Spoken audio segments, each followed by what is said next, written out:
and we broadcast astronomy and music across the world, and the radio station itself is on 24 hours a day, 365 days a year. So if you see me moving my mouth, but I'm muted, it's because I'm talking to the radio. Don't think don't people shout, Pete, you're muted. It's because I'm talking to the radio, because when things are on the screen, I've got to describe to the radio listeners what's actually happening. So there we go. So there we are, Dave.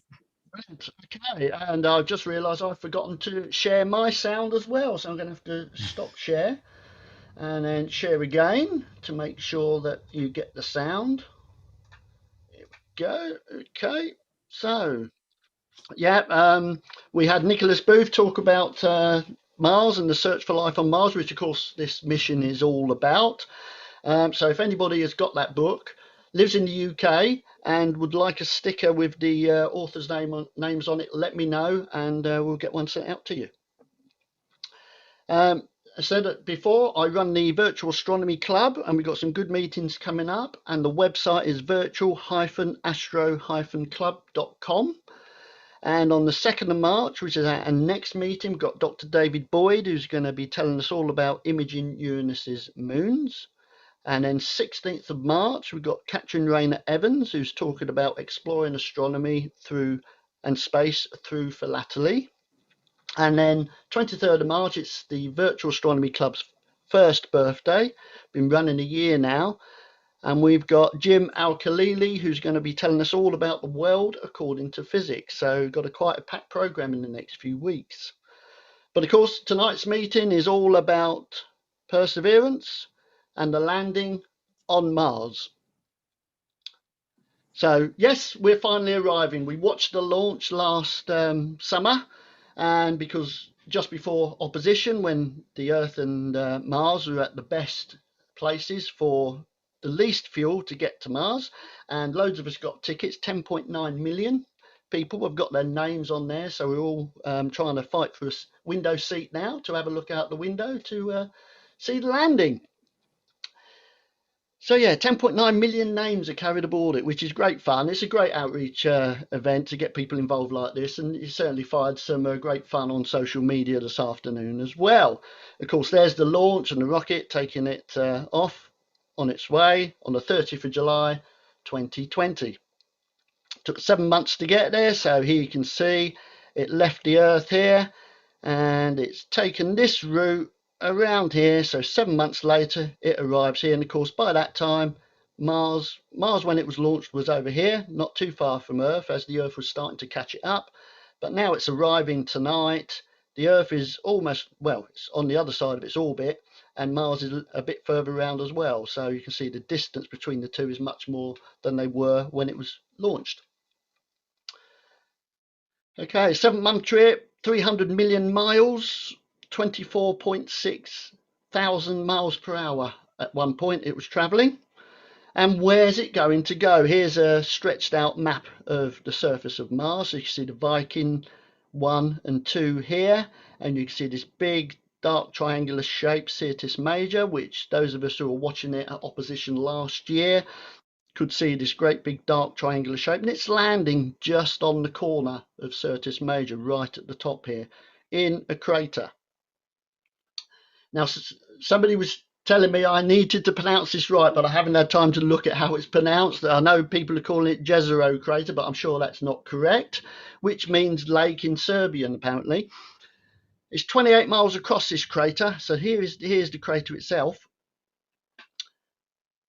And if you look a bit closer, they think this used to be a flooded lake millions of years ago before Mars lost this water. And you can certainly see this looks like a river coming into here with a delta plane extending into the base of the crater. So this is where Perseverance is going to land. And here's some wonderful pictures processed by Stuart Atkinson, which show where they're trying to aim Perseverance for. So it's near these two craters here, and that's the cross I've marked there where it should be going. So that's another slightly different view of inside the crater and this delta feature here, and the landing site over there. Actually, it's quite interesting. Chris Lintott posted today a quiz to try and pick the square where you think Perseverance is going to land. So have a look and see if you can find that while we're chatting. So here's a circle of where they hope it will land, but that's where they're trying to land it, as far as I can tell.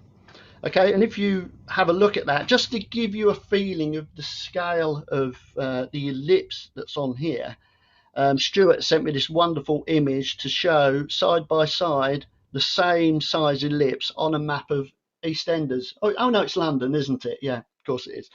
So there you go. So those ellipses are exactly the same size.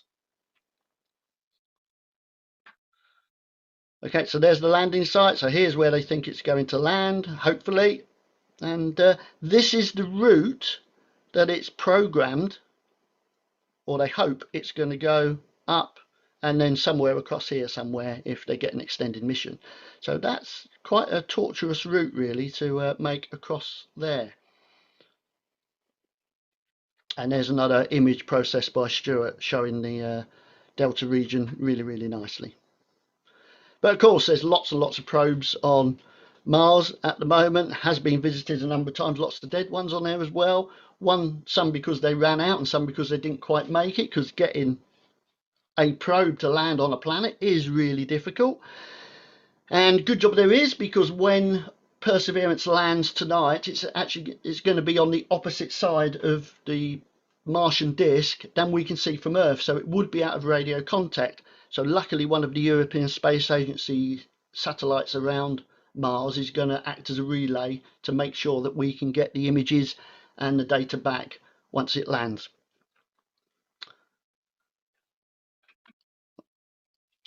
Okay, so here it is. It's the European Space Agency. That's going to be in orbit, and that's going to act as a go-between between Perseverance on the surface and the Earth once it lands. Okay, so here's the Perseverance rover. How are we doing with the live feed? Have they started yet? Phil? I'm not on the NASA one. Do you want me to quickly check? Oh, it's fine. If there's nothing started on the other one, that's fine. Okay, we'll carry on. So that's about the size of it. So it's, you know, it's about the size of a car, quite a big car, really. So you can see the size of this thing, and the way they land it is just incredible. And of course, they've got this helicopter they're taking with them as well. Ingenuity, this marvelous helicopter. They're going to try it out, see if it works, and of course, it could give them an extra pair of eyes to send it off, look for something interesting, and they might find something that will be interesting to send Perseverance over that they hadn't thought about because they couldn't see it in their images. So that's going to be quite good fun to see how that works out as well. The NASA feed has started, so it has started. Yeah. So tonight they're almost on time. So tonight's schedule was 7:15.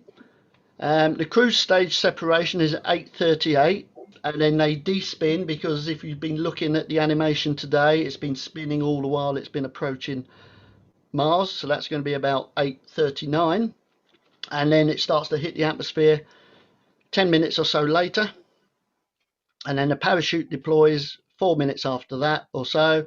Then the heat shield separates fairly quickly once it's slowed down enough, and then it starts powered descent, and then the rover separates, and then touchdown. So yeah, so it's that's the schedule. So about 5 to 9 we should be finished. There's also a press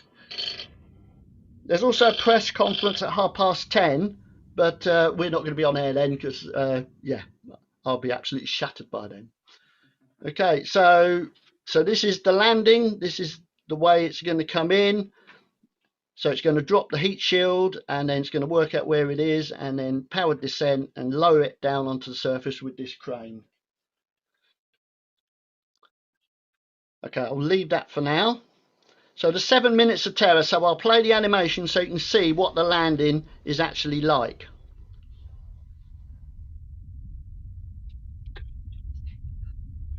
John was trying to bring John back. McAvoy.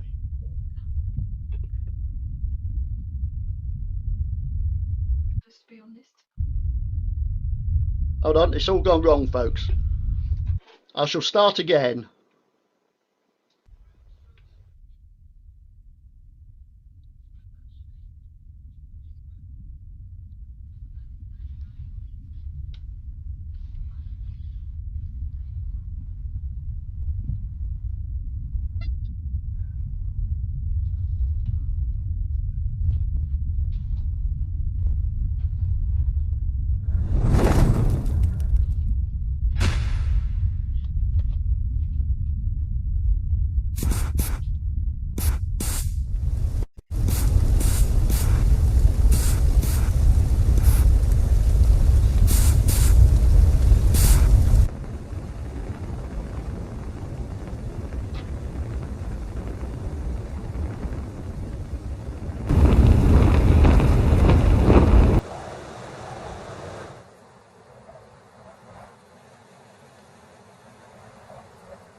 That just amazes me. How many items have got to go right? Well, we said that All of them.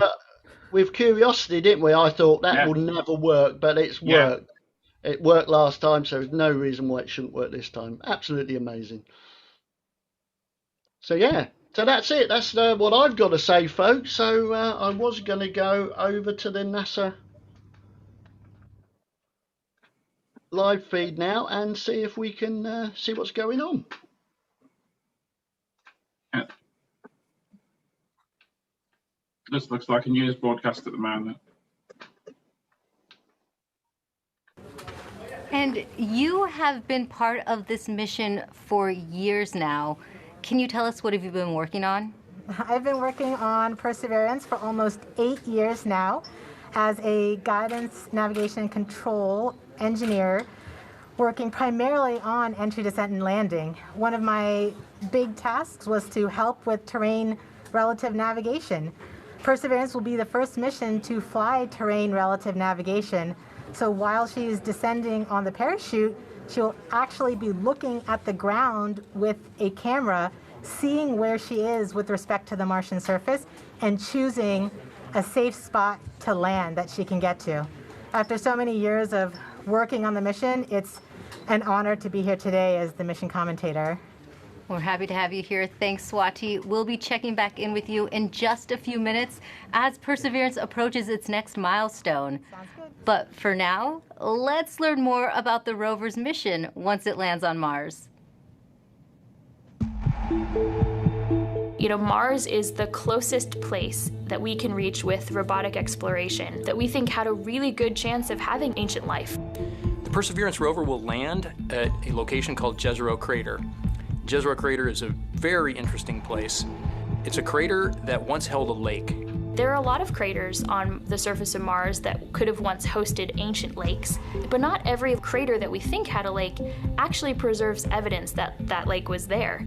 It had an inflow channel and it had an outflow channel. That means it was filled, the crater was filled with water. In Jezero, we have probably one of the most beautifully preserved delta deposits on Mars in that crater. This is a wonderful place to live for microorganisms, and it is also a wonderful place for those microorganisms to be preserved so that we can find them now so many billions of years later. There is no other place on Mars that has the unique combination of a lake setting, a beautifully preserved delta, and the diverse mineralogy that we have in Jezero Crater. So it's truly a special landing site. The major goal of the Perseverance mission is to investigate astrobiology on Mars, and in particular, to address the question of whether life ever existed on Mars. The Perseverance rover starts with a design that's very similar to Curiosity. We've added to it a whole new set of science instruments, and these science instruments were purposefully selected to help us in the search for biosignatures. We're going to be taking microphones with us. For the first time, we're going to have that human sense on another planet. Perseverance carries with her a grand experiment in spacefaring technology, a helicopter, the name of which is now Ingenuity. One of the major upgrades that Perseverance has from Curiosity is that it's able to self-drive for a distance of up to 200 meters per day. As the rover is driving, it's literally building the map of the road it's driving on Mars. Scientists for years have told us that to really unlock the secrets of Mars, we have to bring samples from Mars back to Earth. So what Mars 2020 is going to do is to drill samples, put them in small tubes. We're going to seal it in its own individual tube. We set them on the surface to provide a target for the second two missions, which hopefully will get in development in the next several years and could potentially get the samples back to Earth by 2031. Perseverance is a very, very profound first step in both our understanding of our place in the universe and a stepping stone towards human exploration on Mars.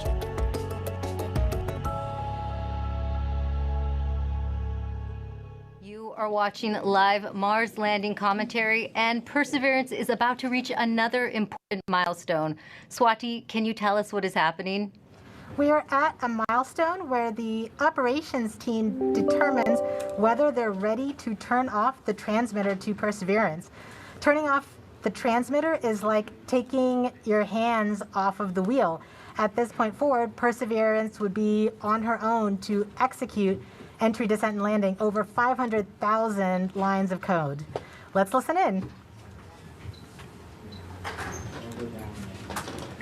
Okay, all stations, we are ready for the transmitter off pole. ACS, are you go? ACS, are you go? ACS is go. Phase 2. Phase 2 is go. Activity. Activity is go. Uplink lead. Go. Systems. Lead. EDL com. Go. Telecom 1. Go. Telecom 2. Telecoms go. GDS 1. Go. GDS 2. Go. Fault protection. Go. Power. Go. Avionics. Go. Thermal. Go. Flight software. Flight software go. Data management. Go. Propulsion. Go. Art lead. Go. Team chief. Go. Ace. Go. Launch cruise phase lead. Go. Deputy mission. Go. EDL phase lead. Go. Mission assurance. Mission assurance is go. Chief engineer. Chief is go. Project manager. Projects go. Mission manager. All stations are go for transmitter off. Copy flight, go for transmitter off. I didn't like that long pause there, did you? No. Like the old Apollo days, is it, where they went, go, go, go? Yeah. Thank you, Swati. As we just heard, Perseverance is now operating on its own as it cruises closer to Mars. To help explain what this mission means for the agency is NASA's Associate Administrator, Thomas Zurbuchen. Thomas, this is our 5th rover sent to Mars since 1997. Can you tell us how Perseverance is going to kickstart a new era? Wow, this is such an important date today, and it really is the beginning of a new era in a sense that we're going from exploration, kind of with experiments on rovers, looking around, doing analysis, to the sample return phase, in which we're not only looking around, looking at the geology, but really turning our rover into a robotic geologist and astrobiologist, collecting samples that we will bring back to Earth. And for us, of course, those are where the best laboratories are of all of humanity. Some of them still remain to be explored by some that are not yet in the science community yet. And that's what we're looking forward to. It's that new phase. The other element that I want to talk about is the amazing technologies that are there. And of course, one of my favorites is the Ingenuity helicopter, this in search of this extraterrestrial Wright brothers moment, you know, controlled flight for the first time elsewhere, Raquel. Great. And we have a student question on video for you from Macy. Hi, my name is Macy Ragsdale. My question is anything alive on Mars? Thank you. Well, Macy, I'm so glad for your question. That's a question I ask myself. Is anything alive there? And frankly, at the surface where we're going right now with Perseverance, we do not believe there's anything alive right there because of the radiation that's there. It's chilling cold and there's really no water there. But guess what? We think that 3 billion years ago, this looked like a stream that you may see on Earth. And frankly, a lot more similar than Earth, with water with a magnetic field, just like the Earth with an atmosphere. And the question is, at that time, 3 billion years ago, were there single-cell organisms, just of the type that developed on Earth? So is there life on Mars overall? We don't know, but where we're going right now, we're really looking for ancient life, and that's what we're so excited about. Thank you for your time today, Thomas. And thanks to everyone who has been using the hashtag Countdown to Mars. Here are some of the photos that you've sent in so far. Let's take a look. Now, please keep sharing with us how you are watching this moment today. For now, let's go back to Swati for an important update to what's going on in mission control as we get closer to another milestone. Hi, Raquel. This next milestone is a communications pole. So during landing, not only will Perseverance talk directly to Earth, but we'll also be talking to two spacecraft that are currently orbiting Mars, the Mars Reconnaissance Orbiter and the MAVEN spacecraft. This poll is to confirm with the Mars Reconnaissance Orbiter spacecraft and the MAVEN spacecraft teams that they are ready and on track to support the relay from Perseverance. Let's listen in. Oh, Maggie.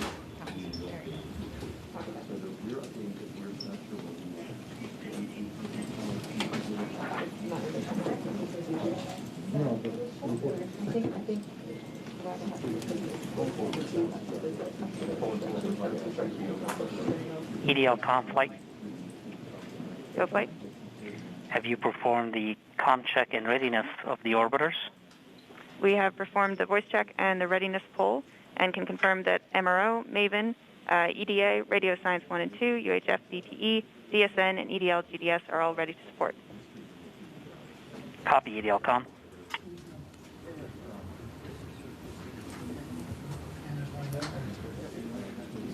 So we've just heard that we have confirmation from each of the different orbiters and all of their support equipment on the ground that they are ready and are on track to support the real. Thanks, Dave.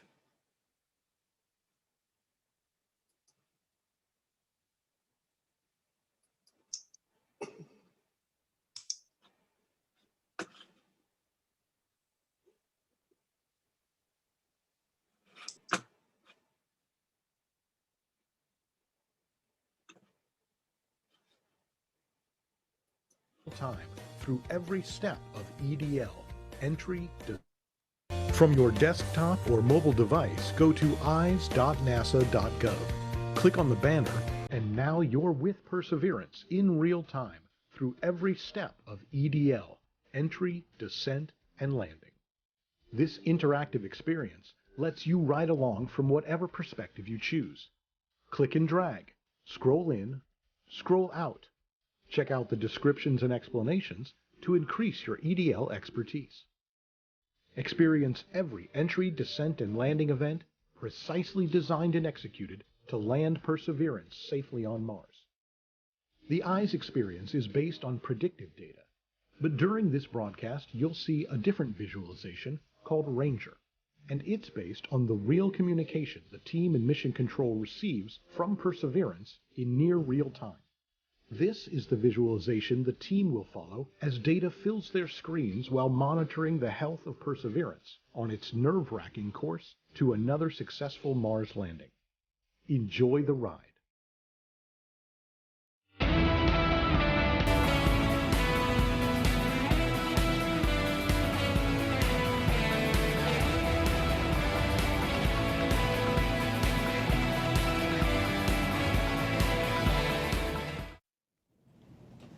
You are watching live Mars landing commentary. Stepping outside Mission Control to talk to us is Perseverance system engineer, Matt Smith.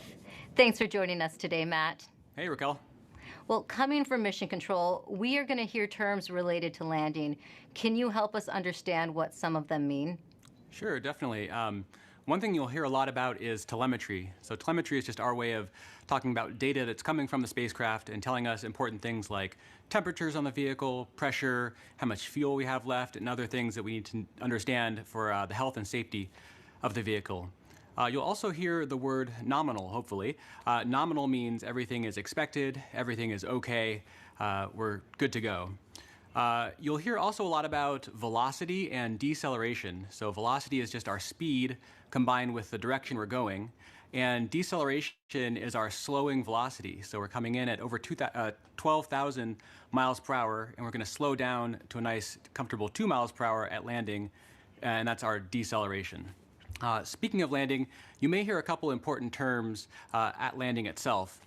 One is RIMU stable. So the RIMU is a device on the rover that measures the rover's orientation and whether it's moving. So we want a nice, stable landing spot without any motion. You'll also hear UHF stable, hopefully. UHF stable refers to good telecommunications link with the rover and indicates that we've had a good separation between the descent stage and the rover after the sky crane maneuver. Finally, you may also hear Tango Delta nominal, or touchdown nominal. That means we've touched down on the surface of Mars within the expected range of safe landing speeds. Thanks for that breakdown. Now, this is your first Mars mission.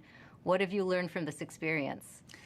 Yeah, one of my takeaways is that you can almost never be too careful when it comes to Mars. You definitely can't take Mars for granted. You know, we've checked and double-checked and triple-checked everything on our way to Mars. And, you know, even though we've done this once before using the sky crane technique on the Curiosity rover, you know, I think everyone's going to have everyone's going to hold their breath until we're on the surface of Mars this time around. And we have a social media question coming in. Nor the Door on Instagram asks, how complicated is the automated landing sequence and who wrote the code? Yeah, it's quite complicated. The automated landing software needs to do literally hundreds of things, all on its own, just right with sub-second timing accuracy. And it's the result of many hundreds of people over many years, stretching all the way back to Curiosity and then improved for the Perseverance landing today at Jezero Crater. Great. Thanks for your time today, Matt, and good luck. Thanks. Now, landing on Mars is hard. Landing on Mars during a pandemic is even harder. The team behind the Perseverance rover faced one of its biggest challenges when the coronavirus pandemic struck. Here's how they kept the mission going.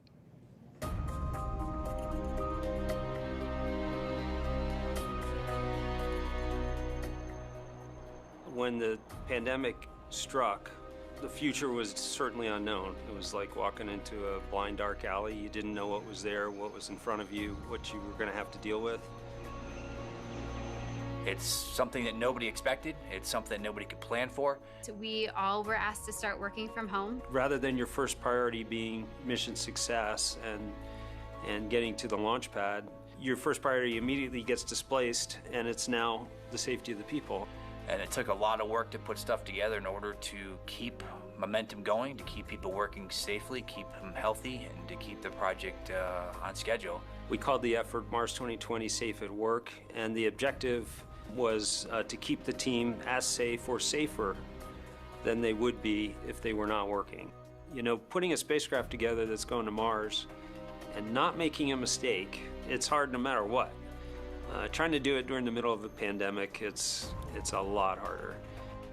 And liftoff.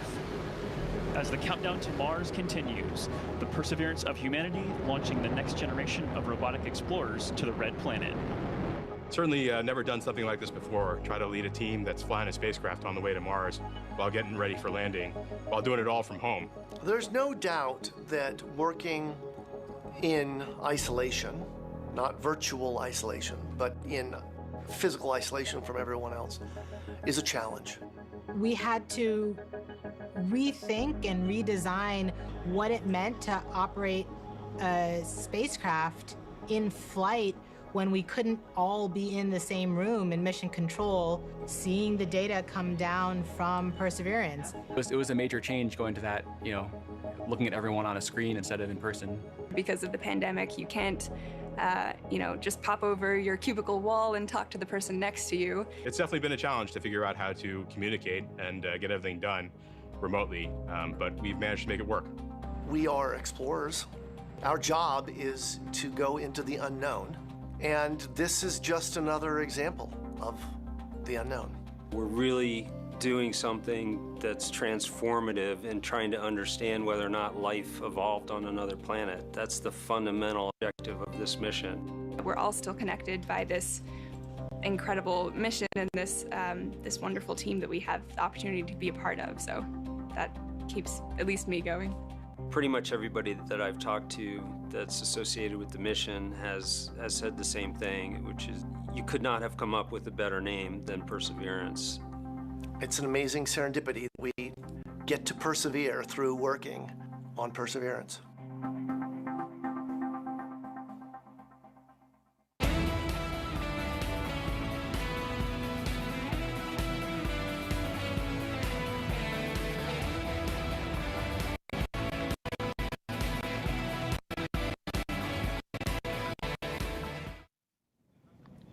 Joining us now is Perseverance Deputy Project Manager Matt Wallace. Matt, just how ambitious is this mission, and how does this team stay on track with unexpected challenges like the pandemic? Well, it's a very ambitious mission. You know, we're carrying not only a host of new, extremely capable science instruments to do that science mission that we've talked about, but also a number of technology experiments that provide feed-forward information into the next set of robotic explorers or even human exploration of Mars. So there's a lot for us to do. We look a lot like Curiosity, but in fact we're carrying 50% more payload down to the surface of Mars, and so it's been a big challenge. You know, and it was particularly challenging when the pandemic struck. It came at a critical time in our processing. We were just months away from launching. We're trying to essentially get the spacecraft assembled, do the final tests. We did not have a lot of margin in our schedule, and our focus just entirely shifted from that to keeping the team safe and keeping their families safe.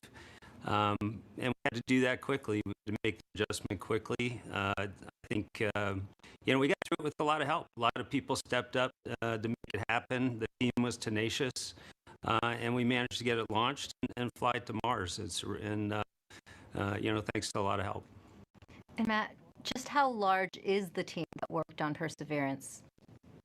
It's a big team. A couple thousand people here just at JPL, in fact, have worked on the mission. And then almost every other NASA center has contributed in some significant and critical way as well. We have over 1,000 industry partners that have provided hardware into this mission from 44 different states, 60 different cities. And of course, we have international contributions from Europe and many other international providers as well. So it's a big team. It's taken people to get us to where we're. Team, this is the most difficult landing site ever attempted. Now, why do you think Perseverance is ready to land in Jezero Crater now? Jezero is tough. I mean, it's scientifically fascinating because it's got a lot of things like craters and you know, rock fields and cliffs and sand dunes and that sort of thing, which are great for the science community. That's exactly the type of features they're looking for to learn more about Mars. But they're all anti-hazards for us. And so we've had to add new technology to relevant navigation, which is the ability essentially to divert away from hazards. But we have taken this system through the same types of paces that we have in previous missions. We've used the same techniques, the same best practices for engineering verification. And in many cases, we've used the same people. This, in fact, is my fifth Mars rover mission, and I'm not alone. There's other people on the project in the same situation. So, you know, the team has given it everything they've gotten to put it all out there and to make this successful, and I think we're ready. Thanks, Matt, and good luck on your fifth mission. Thank you very much. Well, Jezero Crater is a location on Mars that has intrigued scientists for years. Let's head over to Marina to learn more about the science goals of the mission. That's right, Raquel. Here to explain why we want to go there is Deputy Project Scientist Katie Stack Morgan. Welcome, Katie. Thanks, Marina. Glad to be here. Now, Perseverance is landing on Mars at the Jezero Crater. Why is it that you and the team chose this particular area? Yeah, so scientists believe Jezero Crater is one of the best places on Mars and possibly the entire solar system to look for signs of ancient life. Jezero contained an ancient lake and has within it one of the best preserved ancient delta deposits on the surface of Mars. And deltas form when a river enters a relatively open body of water, like an impact crater, and deposits the sediment that it's carrying into the lake.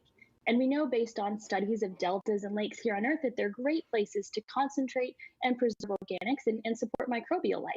We're also excited because Jezero exposes rocks that are between 3.5 to more than 4 billion years old and represent a variety of different geological processes.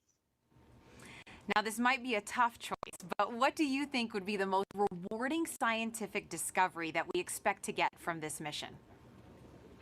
Yes, hands down, I think the most rewarding discovery I think we can make with Perseverance would be finding a truly compelling ancient biosignature on Mars. The rocks in and around Jezero crater record a period of time when life first arose in the solar system, and we have the opportunity with Perseverance to study the evolution of the planet from a once habitable world likely capable of supporting ancient life to the cold, barren planet we know Mars is today. And why do you think, Katie, it's so important to find out if there really is or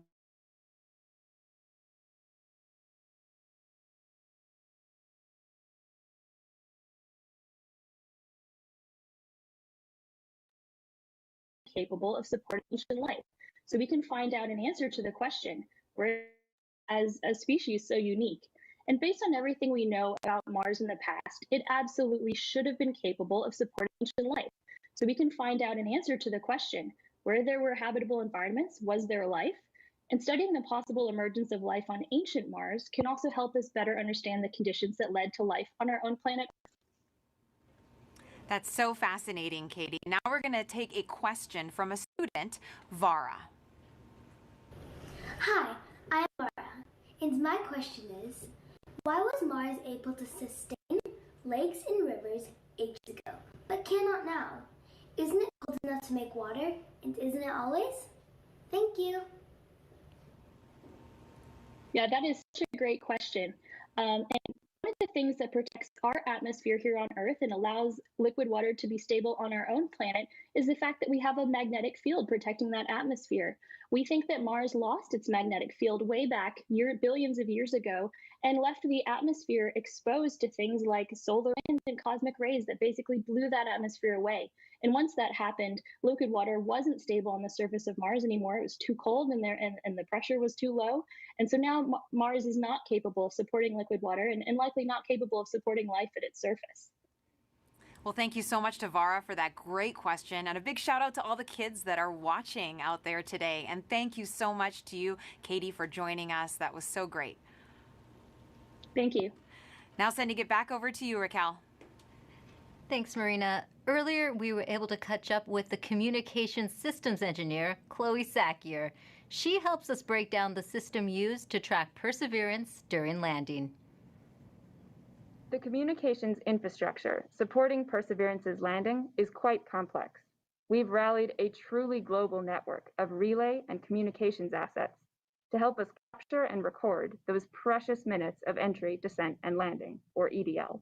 We receive a stream of engineering telemetry via these communication assets that helps us see and understand exactly what's happening. Perseverance sends direct-to-Earth X-band tones, each of which provides us with indications of critical entry, descent, and landing events. During entry, descent, and landing, we have 2 Mars orbiters listening for the ultra-high frequency, or UHF, signals from Perseverance.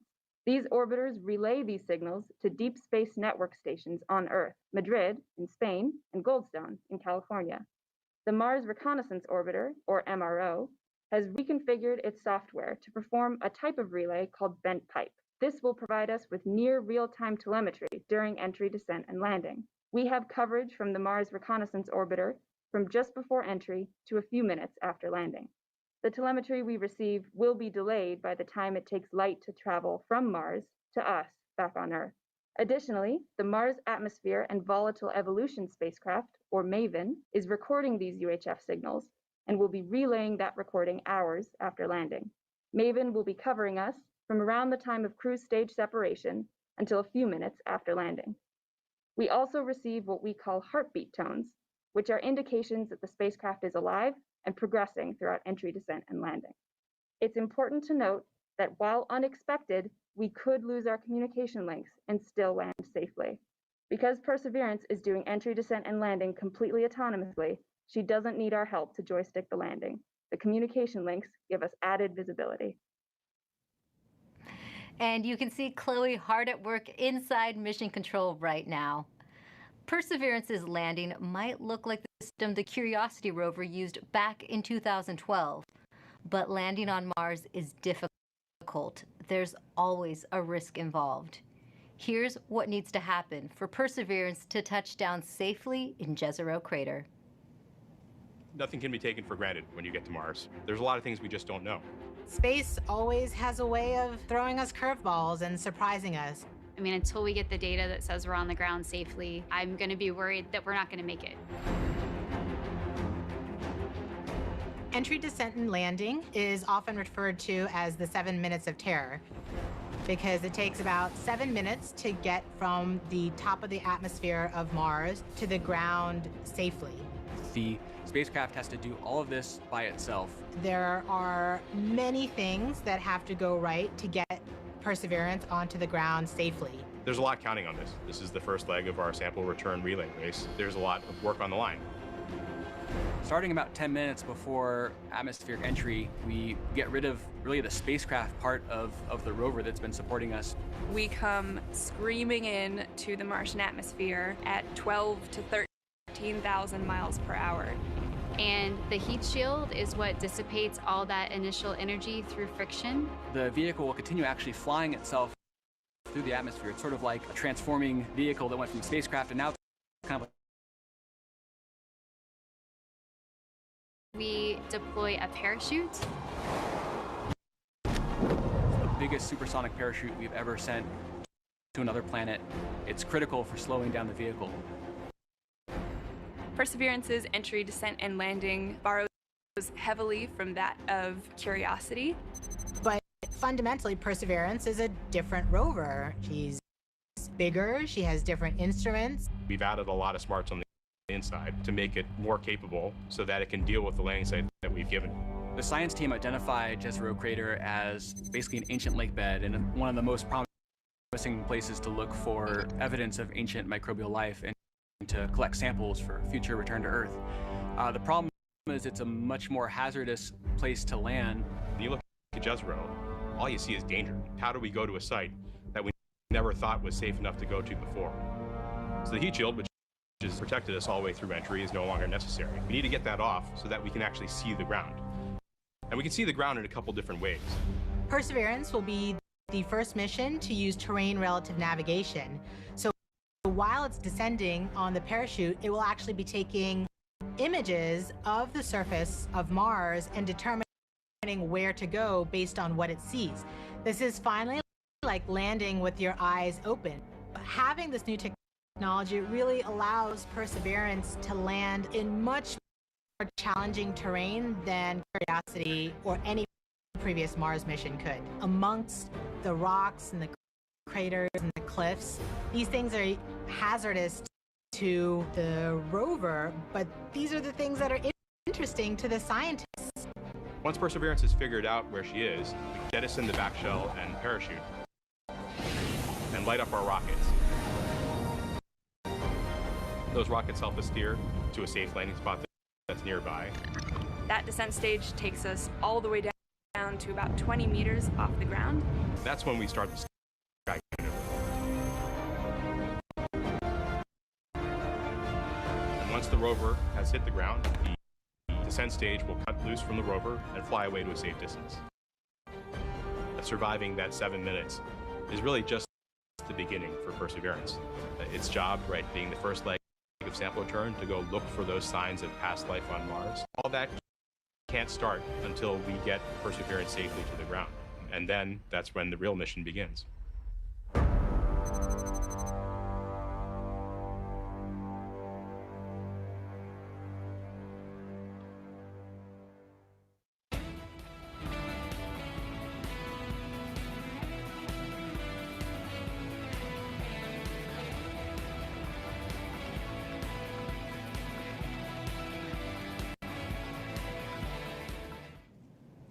With us now is Al Chen. He is Perseverance's entry, descent, and landing lead. Al, you were part of the Curiosity rover landing. Does it get any easier the second time around? It absolutely does not, especially when considering we're trying to land the biggest, heaviest, and most complex rover we've ever built at the most dangerous landing site we've ever attempted. Jezero may look great and promising from a science perspective, but it's absolutely treacherous for landing. There's a cliff wall that's about 200 feet tall that runs right through the middle of the landing site. There are craters full of sand that even if we landed in them, we would not be able to drive out of. And there are rocks to the east and actually all over the place, rock fields. That would be a bad day for us if we were to land on them. Now, Al, what new technology makes this type of dangerous landing possible? Perseverance is carrying 2 new technologies that are really kind of under the hood smarts that are allowing us to land at this treacherous landing site. The first is range trigger. That's the ability, we've given Perseverance the ability to decide for herself, based on where she is, when to deploy the parachute. Previously, we used to deploy parachutes, that supersonic parachute, based just on navigated velocity. But now Perseverance has the smarts to figure out where she is and deploy that parachute at just the right place to make sure that we shrink where we could come down. That actually reduces the area, that error ellipse, where we can come down on the ground, from something that was on the order of 15 miles long by 12 miles wide for Curiosity to about 5 miles long by 4 miles wide for Perseverance. So that's quite a bit of reduction. Second, the next piece of technology that's helping us land there is terrain relative navigation. In the past, after we've popped off the heat shield, we've taken pictures of the ground as it's been coming up, but we haven't really done anything with them. This time, Perseverance is carrying a camera to take pictures, but also a kind of second brain to help it figure out what those pictures are telling it and match it up with an onboard map from a satellite. That allows it to figure out exactly where she is. Suddenly then, she can then fly to safe spots that are nearby once she really knows where she is. It allows the site to not have to be as flat and boring as a pancake as some of our past sites have been, the entire area we could come down. Now we just need little pieces of that site to be small enough and safe enough for us to land in safely and fly there after we've gotten rid of the parachute. And we also have a social media question coming in. Sansakari14 on Instagram is asking, how does the Sky Crane decide where to move itself after the payload lands? After the payload lands, after the rover touches down, the Sky Crane, the descent stage, which is that rocket-powered jetpack above it, the first job, of course, is to make sure you don't hurt the rover. So it'll turn forward or backward so that the engine plumes don't pass over the rover. So it'll come up and start to turn. And it'll go in whichever direction is closest to north. So it can either go forward, if that's the way north is, or go toward the rear of the rover, if that's where north is. And it'll fly about 1/3 of a mile or so away. Thanks for talking to us today, Al. Thank you very much. Now, let's head back to Mission Control for an update from Swati. Hi, Raquel. So remember that command that we sent at around 11:35 to turn the transmitter off? We are just about to get confirmation that Perseverance has received the command. The command took 11 minutes to go to Perseverance, and then the reply took 11 minutes to get back from Perseverance to the ground. So we should hear about any second now that we have officially turned off the transmitter. And after that, we will be about 4 minutes from the start of entry, descent, and landing mode. At this point, we will transition from the cruise approach mode to entry, descent, and landing. And that means our travel from Earth to Mars is done. And now we just need to get to the surface. So far, things are looking good. Great. The exciting bits coming, folks. Hello, this is CAD 3. Yep. Show assistance for OD 132. Copy, EDL phase, we'll come back. If anybody wants to chat at this stage while they're not doing much, then feel free. I'm just following what's happening on the website of the eyes to get the information I've been typing in on the chat. From the results of There's quite a lot of information about what there is and where the other satellites are in relative terms to where Perseverance is. Yeah, I've just had a look at that, Roger. It's brilliant, isn't it? Yeah, it's very good.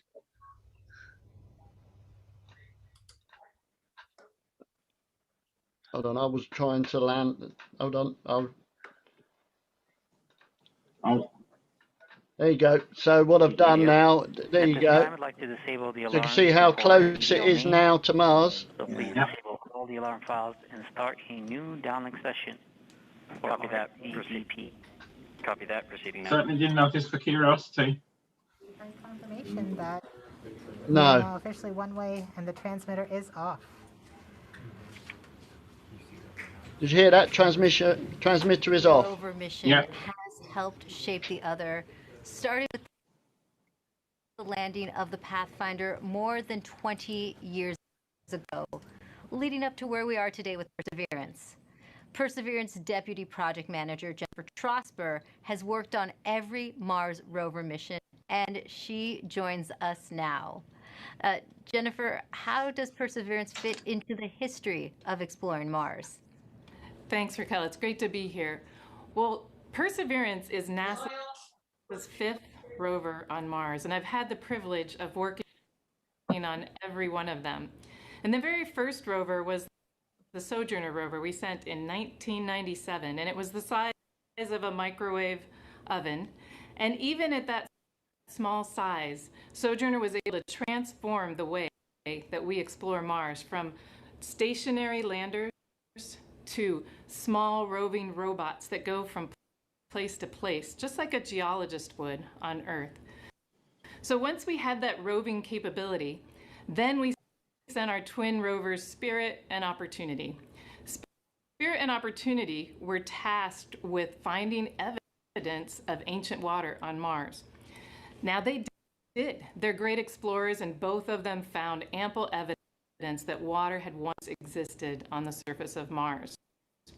But we had a question. Another question then was, Mars ever habitable if water had been there? And that's when we sent Curiosity. Now, Curiosity was a major upgrade to our rover fleet. She's the size of a small car. She landed with the Sky Crane system instead of airbags. And she also carries along her own sample analytics lab, and she's still operating today. And during her exploration, she has found evidence of a habitable environment in an ancient lake bed on Mars. So now we're sending Perseverance. Perseverance is tasked with answering the question and looking for evidence of ancient microbial life on Mars. And in order to do this, she has to be the smartest and most capable rover we've ever sent. Speaking of Perseverance, can you tell us more about how Perseverance is smarter than its predecessors? Yes, we've made a lot of upgrades to help her along with the surface mission. One of them is for her autonomous traverse capability. When I say autonomous traverse, I mean we tell her where we want her to end up, and she has to figure out the safe and best way to get there. In order to do that, she uses her cameras, algorithms, a computer. So we've given her another computer, we've upgraded the cameras, and we've upgraded the algorithms. Now she drives 3 times as fast as Curiosity could drive in this autonomous traverse mode. In fact, her average daily distance for driving, about 200 meters, is close to the maximum distance any rover has ever driven in a day on Mars. So she's fast. Another thing that we've done, which is the most significant upgrade that we've made, is the sample caching system itself. Curiosity has a robotic arm, like Perseverance has a robotic arm, but on the end of Perseverance's robotic arm is a coring drill that will go and take rock cores, transfer them into sample tubes and into the rover, where another robotic arm will take those tubes, will seal them and store them, and eventually drop them on the surface of Mars for future return to Earth. Great, and we also have a social media question about Perseverance. Erica AS on Instagram wants to know what the wheels of the rover are made out of. Great question. Well, you may think we make them out of some material you've never heard of. It turns out they're made of but they're actually. And one more question for you. Can you tell us more about the importance of where you are right now in the building? Yes, I am above, on the 2nd floor, above the cruise mission support area that you've been watching. And this is the surface mission support area. So as soon as Perseverance lands, all commands, this room will take over. It will become headquarters for operating Perseverance on Mars.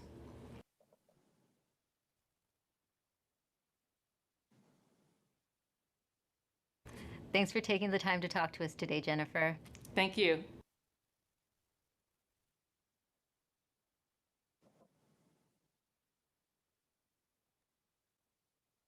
includes several cameras that are going to give us some of the most breathtaking images we've ever taken on Mars. Along with that, we have some lasers as well as a spectrometer. They're going to allow us to do some remote science. Here you see some of these extrusions that are part of a larger weather suite of instruments that will allow us to characterize the local climate around Perseverance. So that's a quick tour of the rover, but I gotta get back to work. So back to you.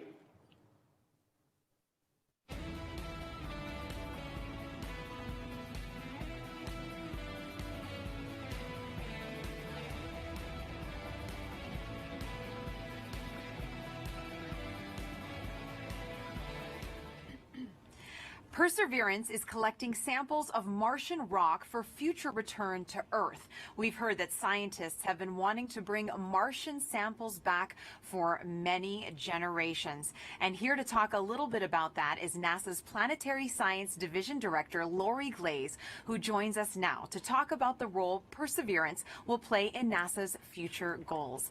Welcome, Lori. Hi. Now, as you just heard, we've heard that scientists have been wanting to bring back these Martian samples for a very long time. Why do we need to bring them back? That's really a great question. You know, we actually have examples of Mars already here on Earth that came here as meteorites.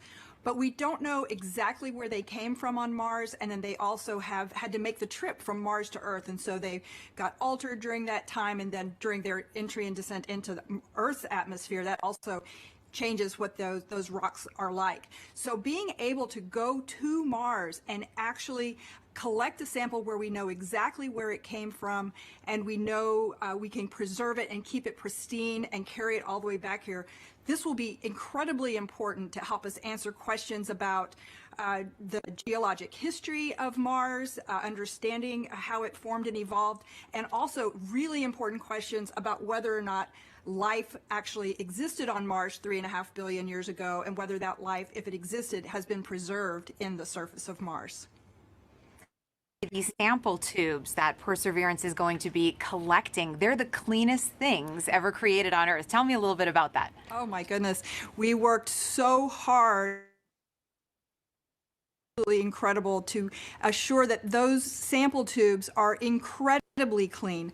One of the main goals of this mission is to be able to detect if there's actual life that's preserved, ancient life preserved in those rocks, in those samples. And we definitely don't want to be carrying, our own DNA off to Mars and then bring it back here to confuse our scientists when they're trying to study those samples. So it's,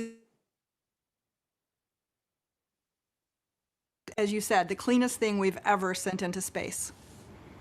Now, this is a very complicated campaign. Can you break down for us how it's going to work, and if there's any international partners working with us? You are correct. The Mars sample return campaign is incredibly complex. In fact, it's probably the most challenging thing we've ever tried to do. But we're definitely not going to try and do it alone. We have great partners with the European Space Agency. And the way this campaign is going to work, well, Perseverance is the first step. Chapter 1 is going to Mars and collecting the samples. Chapter 2 is going to be a sample return lander that we hope to launch in around 2026 to 2028. And that lander, it'll be an American lander carrying a fetch rover that's provided by European Space Agency. And that little fetch rover will drive out and pick up the samples that Perseverance left on the surface of Mars. And the fetch rover will bring them back and load them into a rocket that we call the Mars Ascent Vehicle, which will be the first ever launch from another planet. And it will launch those samples into orbit around Mars. In the meantime, the European Space Agency will have an orbiter that's in orbit around Mars that can rendezvous and capture those samples and then bring them back to Earth for us to study back here in our amazing laboratories. A lot of firsts, it sounds like, Lori. And another first, how is Perseverance and the Mars sample return mission going to help the future exploration, human exploration of Mars?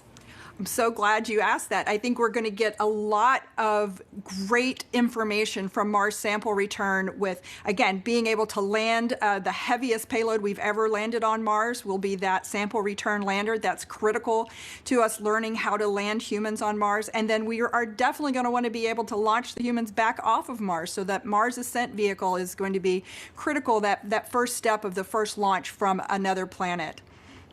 So exciting, Lori. And speaking about the Mars generation, we're now going to take a student question for you from Livia. Hi, my name is Livia, and my question is, what made you want to study Mars, and why are you working so hard and willing to wait so long for a sample? Thank you. Oh, Olivia, that is such a great question. And I enjoy Mars just because it can tell us so much about how our solar system formed and evolved. All of the planets can tell us different parts of that story, and Mars is a really key piece of that. And one of the main reasons we're willing to wait so long to get the sample back is that we've got great new scientists that are all about your age, and in about 10 or 15 or 20 years, you'll be the generation that's going to actually get to work with these samples. When they come back, you'll be the scientists and engineers that will be the next generation to change how we think about Mars and how we think about life in the solar system. That was a great question, Lori. Reach for the stars, future little scientists and engineers. Thank you so much for joining us here today, Lori. It's my pleasure. Thanks. Back to you, Raquel, for another mission update. Thanks, Marina. The cruise team for Perseverance controls the rover on its way to Mars. And moments ago, they handed it over to the landing team. And it looks like team leaders in mission control are about to talk to both teams. So let's listen in. The CBM change, as I mentioned previously, is to the EDL reserve two-way non-coherent route. Activity. Copy flight. EDL phase, go ahead. Like to pep talk, I guess, to the team. All right. I'm terrible at pep talks. I think my reputation precedes me there. And look, I know this hasn't been easy, right? I'm not even sure we've even been all in the same room at the same time. I mean, I'm staring at folks across the internet as well. Even now, right? Only. Yeah. Voice check. Okay. I do want to just extend my heartfelt appreciation from the EDL team to the launch cruise team.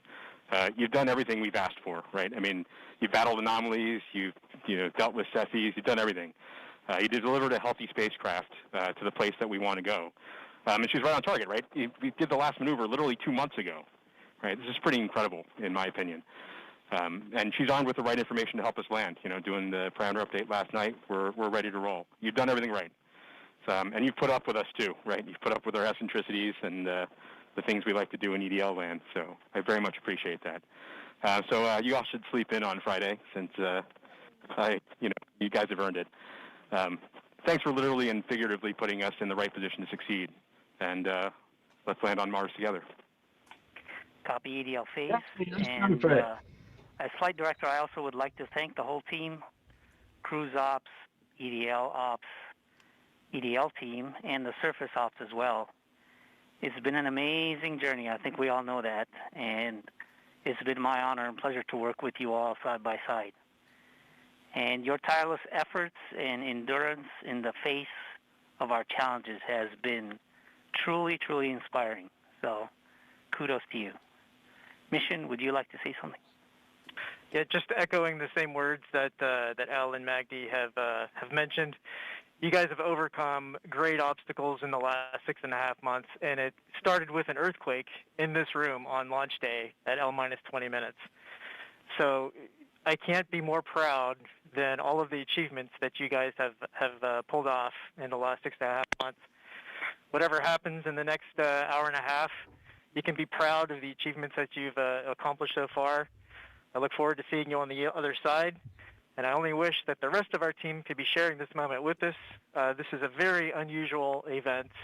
This room is only half as full as it would be if we weren't in this pandemic. So missing everybody on the team who's not with us here today.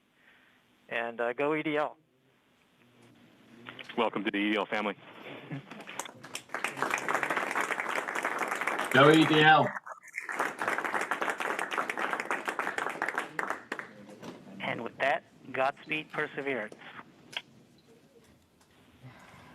All right, activity. Go ahead and continue the report. Sure thing, Flight. We've since completed the EDL Start Anchor. As I was mentioning, we changed our CBM row to EDL Reserve two-way non-coherent. That row reinforces our CBM windows disabled, keeps our packetization on, it turns off our ranging and switches to the auxiliary oscillator. We have also started our real-time data product and reinforced Medley on. At this time, Now, we just heard Perseverance team leaders thank the cruise team for their work in guiding the rover to Mars. Now, did you know the rover name and Mars helicopter name came from students? Well, a couple weeks ago, Marina was able to catch up with them. Thanks, Raquel. Earlier this year, NASA and our partners held a nationwide essay contest to name our Mars rover. Alex Mather, a 7th grader from Springfield, Virginia, submitted the winning essay that was selected by NASA from a field of more than 28,000 entries from K through 12 students in every state in the U.S. Vanessa Rupani's essay for Ingenuity was so compelling, NASA thought it would be a perfect name for the history-making helicopter, a technology demonstration carried aboard the Perseverance rover. Alex and Vanessa join us now. Welcome, you guys. Hello, space nerds. Hi. Now, you got to go to Florida and watch the launch live back in July. Alex, what were you feeling as you saw that rocket launch into the sky? I read a log of books written by astronauts, and every single one of them always talks about the raw power behind a space launch. And I definitely feel like watching the launch invoked that sense of well, inspiration mixed with anticipation, along with that rumble in my chest. That's very inspirational. Oh, come on. And I'm sure that you have had many conversations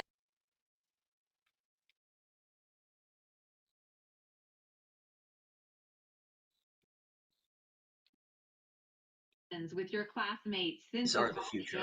Learning about space and watching the story of humanity spread to the stars happen is watching the future happen and seeing history unfold.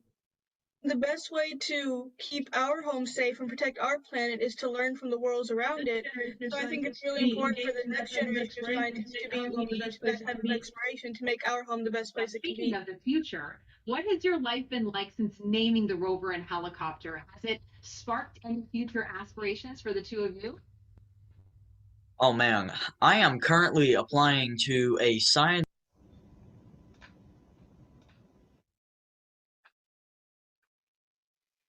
It would do, wouldn't it? You want me to take over for a bit, Dave? Yeah, take over and for a bit. technology Phil. school for high school.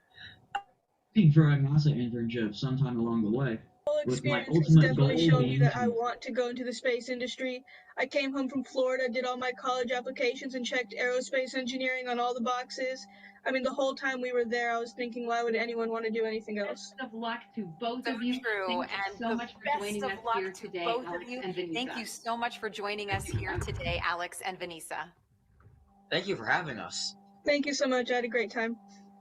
Now, your essays, as well as the top 155 finalist essays, are riding on the Perseverance rover, along with nearly 11 million of the names from all over the world that were submitted before launch. And if you miss the chance to get your name on Perseverance, then you will get another chance to reserve a spot on the next mission to Mars. So make sure that you sign up now at mars.nasa.gov for your boarding pass.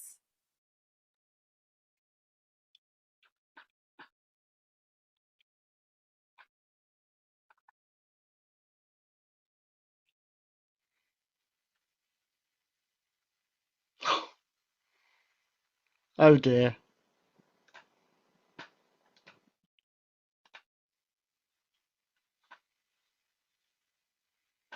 are getting so excited. Everyone's watching it. A lot of classrooms are watching it. Oh, and great, someone did a Lego version of Perseverance, which is awesome.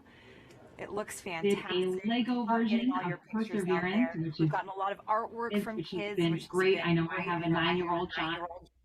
And he loves to draw the rover. And look at that. That is awesome. That's better than anything I could bake, that's for sure. Perseverance in a cake. That looks so great. Delicious. I want to get into that. Another great send-in from David Bowie Reel. Thank you so much for your submissions. Remember, hashtag Countdown to Mars. We love to see how you're celebrating. Now, you might know our next guest from shows like Emily's Wonder Lab. Joining me now is Emily Calandrelli.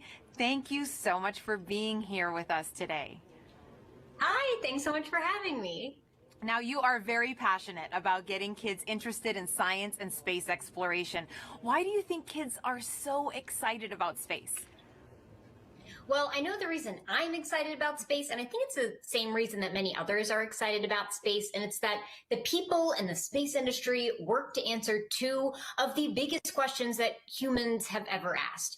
Are we alone in the universe, and where did we all come from? And by sending a rover to Mars, we are gaining evidence for the answers to these questions, more evidence than we ever had before, and I think that's so exciting.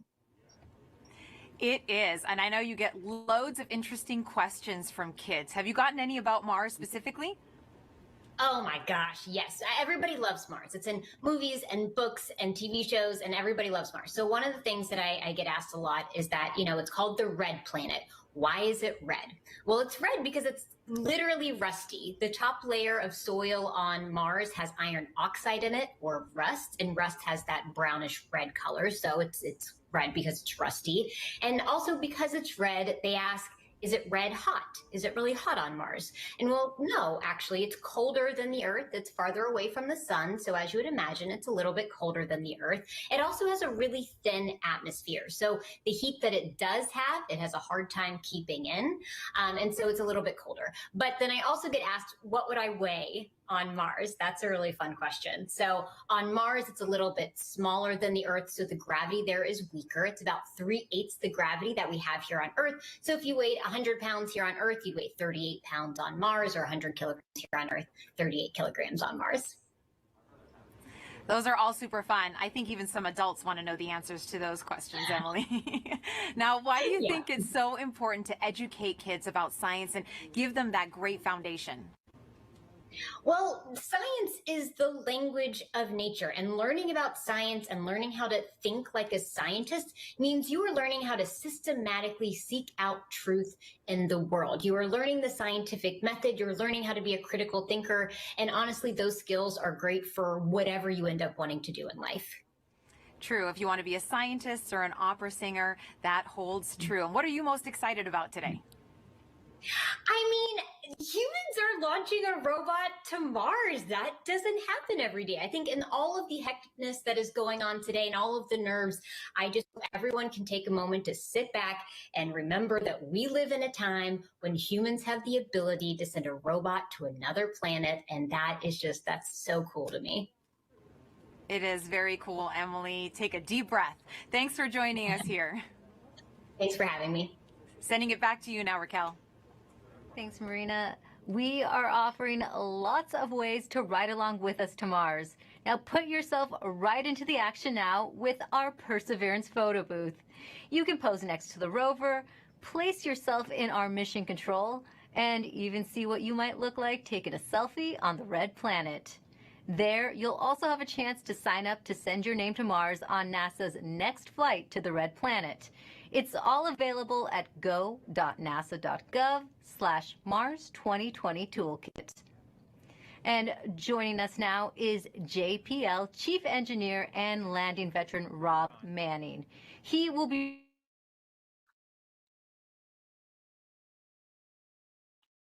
landing on Mars than Rob, going back to the Pathfinder mission in 1997. Thanks for joining us today, Rob. Thank you very much, Raquel, for having me here. And what a wonderful experience. What a wonderful day for a beautiful day in California. we're just also excited here, anxious, worried, but very hopeful. Rob, I have a question for you. There is a landing tradition at JPL that involves eating peanuts for good luck. Can you tell us how did that start? Yes, it started in the mid-1960s. What happened was we had a series of missions that had failures. The Ranger program in the early 1960s, one after another, failed. And what happened was one day, a fellow by the name of Dick Wallace on Ranger number 7, on the 7th attempt, decided to bring peanuts to the ops area just before the launch, and guess what? That mission worked. Now, we're not supposed to be too superstitious. We're engineers and scientists after all, but we love tradition. And ever since then, before launch and before critical events like entry, descent, landing, we have brought out peanuts and shared them with the team. And it's been really a wonderful little experience. And so this is something we'll do. We're doing right now, and it's something that we just can't help ourselves. It's just part of the experience. Well, speaking of the experience, how did the Perseverance team keep the tradition alive this year? Well, this year we're passed out little packets of peanuts to the team, and they can sneak one peanut in their mouth as part of to keep the tradition alive. But you know, this is part of the COVID experience, but we can't leave this one undone. So this is what we're doing, and this is going to help us land safely. All right, thanks, Rob. I have some questions for you a little later on, but we're heading back to Swati Mohan, who is part of the landing team. She'll be calling out key milestone and events as they happen from Mission Control. So let's listen in right now. So right now we're still about 20 entry, and the EL phase is getting last-minute confirmation of what will be happening in the upcoming changes to the vehicle, just to remind the team. This will allow us to steer our trajectory as we make our way through the atmosphere. This is one of the things that allowed MSL, the Curiosity rover, to land where it did. And we're depending on the same type of entry guidance this time around to help get us very close to our target. As we make our way through entry, finish our guided entry profile, we'll do a maneuver called heading alignment, where we point toward the target and get ready to deploy the parachute. But before we deploy the parachute, we need to get rid of a set of balance masses that have been giving us a center of gravity, or CG offset, throughout the guided entry phase. So these are called the entry balance masses. We also call this maneuver SUFR, S-U-F-R, or straighten up and fly right. So we'll go ahead and eject those masses when we get a trigger from the GNC system telling us that we're at the appropriate range to the target to do so. As soon as we deploy those, we will no longer have a CG offset, and we'll be ready to deploy the parachute 17 seconds later.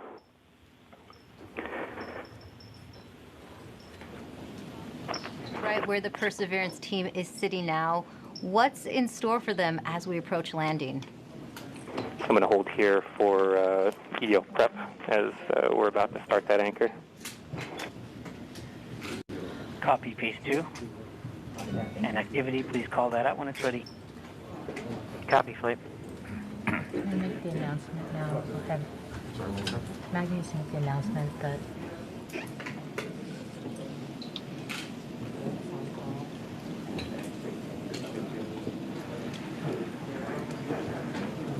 All right.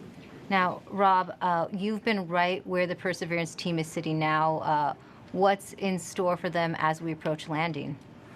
Well, this is the nail-biting time. Fortunately, we still have ones and zeros coming, but very soon, as we approach cruise stage separation, the transmitter on this rover we've been using all the way to get to Mars is going to be turned off. So we will lose our ability to see ones and zeros. But the good thing is, once the cruise stage is gone, there's another radio that will continue transmitting a tone, so that like a flashlight that will allow us to see, at least see that the vehicle is still on. And that color of that flashlight tells us a little bit what state the rover's in.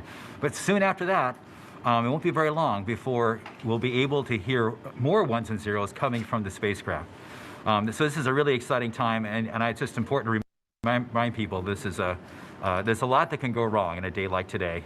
There are thousands of things that have to go right. Yeah, we had success in the past landing on Mars. You'd think it gets easier, but it really doesn't. Why is it still so difficult? Well, it's because it's involved thousands and thousands of things, hundreds of thousands of lines of code. There's 79 pyrotechnic devices. Each have to work perfectly. One critical wire short or one key thing mechanism that doesn't work or breaks, and it's mission over.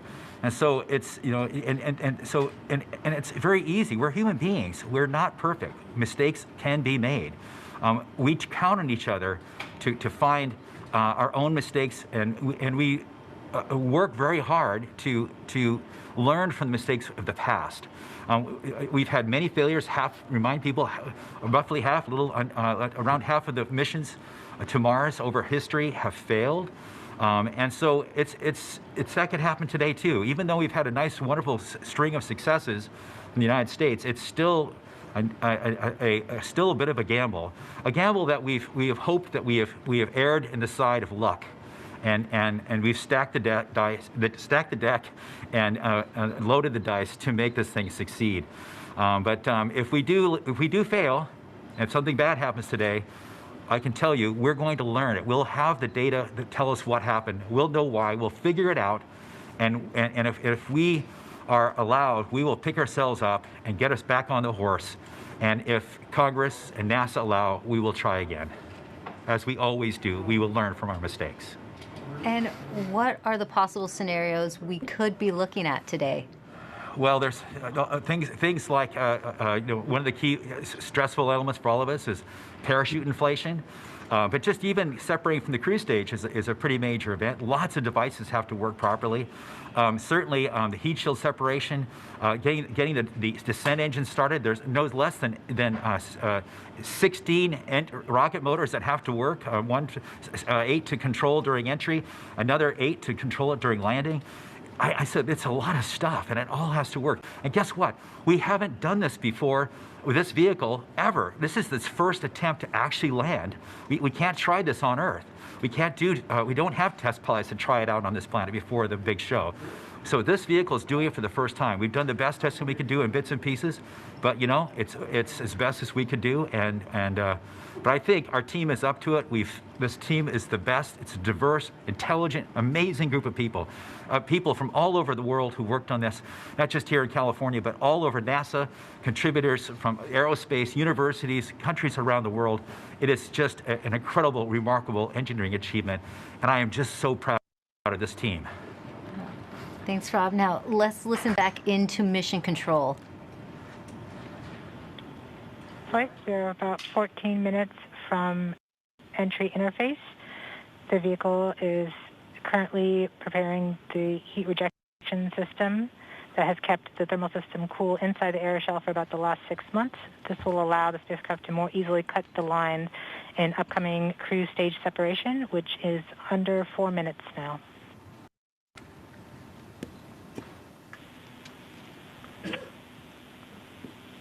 We have now enabled the rover pyro bus. That's the pyrotechnic system that's we are powering off the cruise stage device.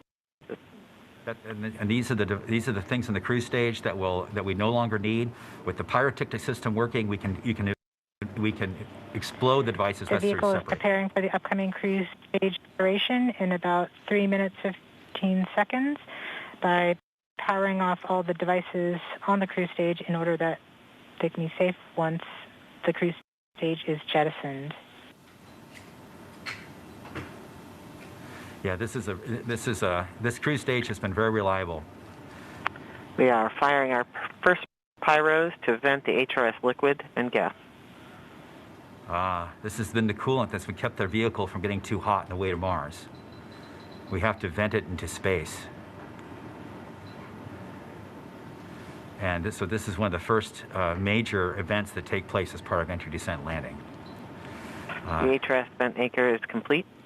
Yes. We will see the next anchor in approximately 3 minutes. Okay. We are currently 12.5 minutes from entry interface. We are coming upon cruise stage separation in 2 minutes and 20 seconds. What's happening now, Rob? Okay, well, we're just waiting. The rover is completely in charge. It's doing all the things we've taught it how to do. It's all built into the software. We've tested it over and over and over again. This team has spent 24 hours a day, 7 days a week, testing this thing for years. And so this is really the culmination of all that work. So this vehicle is getting ready to push that cruise stage away. Once it gets pushed away, the entry system with the rover inside, with the rover still in charge, is going to get ready to take the vehicle, turn it to the right orientation, and aim it to Mars, and prepare for entering the atmosphere.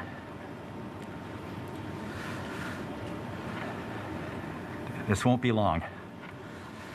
Be prepared for this event taking. We're about 1.5 minutes from cruise stage separation, about 11 minutes 20 seconds from entry interface.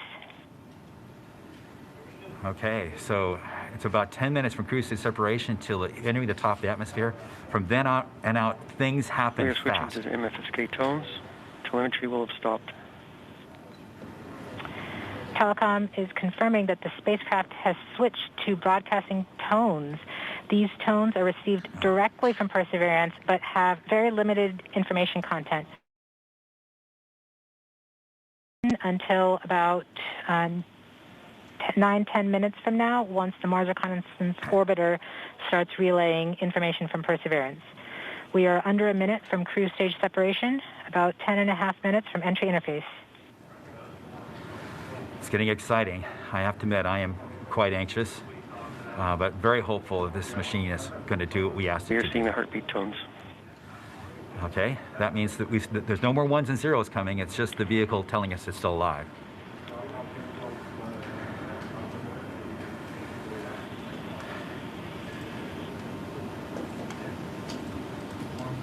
We're continuing to receive tones from Perseverance, standing by for cruise stage separation.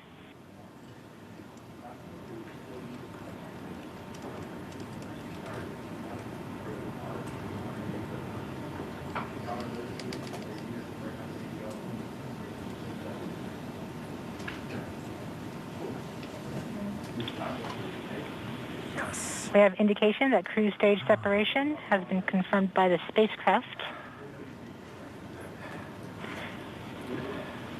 We're off on a good start. In about 1 minute, Perseverance's landing software will wake up and begin the final preparations for entry. The first action it will do is to fire warm-up pulses with its entry thrusters. These pulses ensure that the spacecraft gets the thrust that it wants during entry interface. We're about 9 minutes from entry interface. The animation's a bit behind, isn't it? Okay, so now the vehicle's on its own. It's turning itself into the direction of facing the heat shield toward Mars, and will eventually hitting the top of the atmosphere. We're not far away. This is and my animation is different to yours, Dave.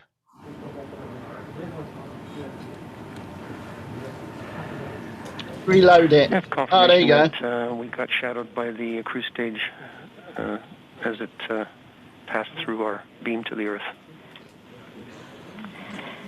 Telecom indicated actually that we could see a signal that the cruise stage went between the Perseverance entry capsule and Earth. So we saw a little blip, the data stream indicating the cruise stage separation.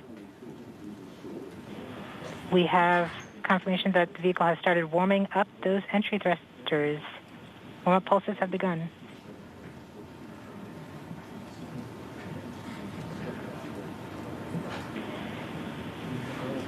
Are we there yet?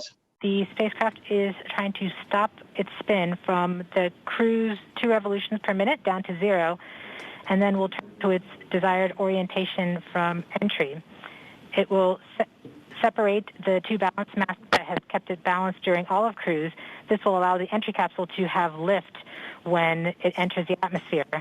We have confirmation that the spacecraft has turned to the desired entry attitude. We're about 7.5 minutes from entry interface. Okay, the vehicle is pointed in the right direction. The thrusters are warmed up and doing their job. And now we've spun down from 2 revolutions per minute that the vehicle had the whole way to Mars. It's a spin-stabilized spacecraft. And then from here on out, it's going to just be a bullet and it's going to control its orientation and attitude via rockets on the back of that back shell. Points carrier lock. The DTE from Radio Science from Green Bank reports carrier lock. They see the carrier on the downlink. They've got signals back. Flight level 1. By the European Space Agency, We are so that's continuing good. to wait for entry interface. We're about 6 minutes and 45 seconds from entry interface. We have confirmation from Greenback that they are receiving direct-to-Earth telemetry via that path. The spacecraft Perseverance is currently transmitting heartbeat tones. These tones indicate that Perseverance is operating normally and has nothing significant to report. This is as expected. We're currently just over 6 minutes from entry interface.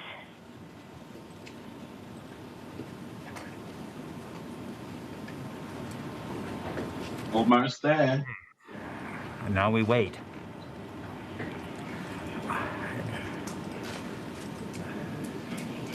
As soon as we get to the top of the atmosphere, it will be very quickly, which is the entry point. It won't be very long before the atmosphere will start getting thicker and thicker. It's going very quickly at a fairly steep angle of 15 degrees into the atmosphere. And as it starts to slow down. We're just under, we're about 5.5 minutes from entry interface. We're still receiving heartbeat tones. We expect to continue receiving heartbeat tones until about 5 minutes after entry. At that time, Perseverance will be no longer in view of our antennas here on Earth. About 90 seconds prior to entry, the Mars Reconnaissance Orbiter should begin receiving telemetry from Perseverance and streaming it to Earth in near real time. There are a few expected short outages, such as when we have a plasma blackout or when we enter the peak heating phase. Aside from these outages caused by the plasma blackout, antenna switching, or high dynamic events, spacecraft events, we should have telemetry until about 90 seconds after landing. A plasma blackout is when the signal from Perseverance isn't strong enough to make it through the superheated, super fast air flowing around the spacecraft all the way down to Earth. Once the temperature drops below that peak heating, we do reacquire the signal from Perseverance. We are currently about 4.5 minutes from entry interface. Perseverance continues to report heartbeat tones, indicating everything is nominal.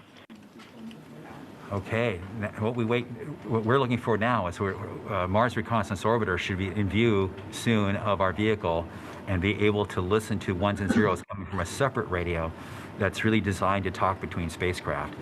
MRO reports the electro radio is powered on, ready to receive signals from the lander. Okay, MRO is ready and able and waiting to hear from our rover. Mars Reconnaissance Orbiter has reported that it's ready to receive the signals from Perseverance. It should be in 1,000 miles from landing site. Flight level 1. From entry interface.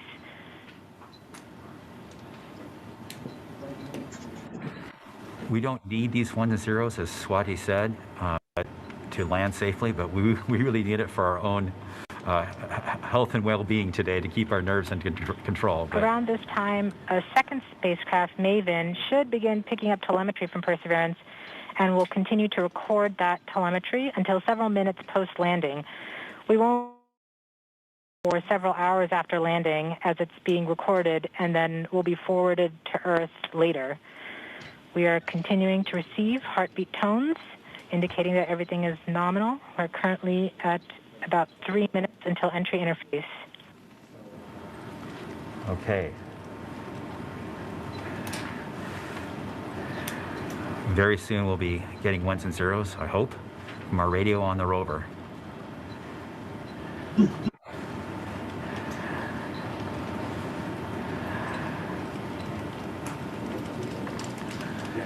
The entry interface is nothing more than just an arbitrary place in the sky that we've defined to be above the atmosphere.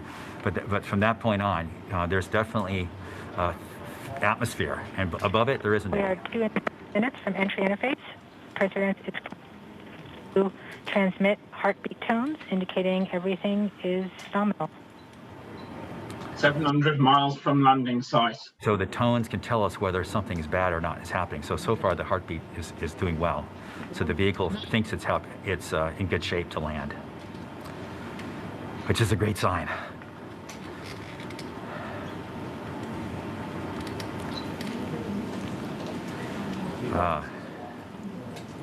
Imagine what it must be like for these people. Yeah, I'd love to be there. We're just under 2 minutes from entry interface. As it gets closer to Mars, Perseverance is actually being pulled in by gravity and accelerating. By the time Perseverance reaches entry interface point, she should be going just under 5.4 kilometers per second. We're at about 90 seconds from entry interface and standing by for Mars Reconnaissance Orbiter to pick up the telemetry. Hold on to your belts, folks. The heartbeat's going up. 500 miles from landing site.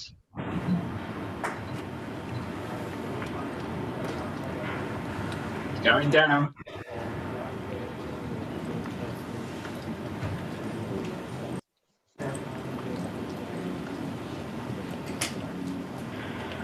We are 1 minute from entry interface.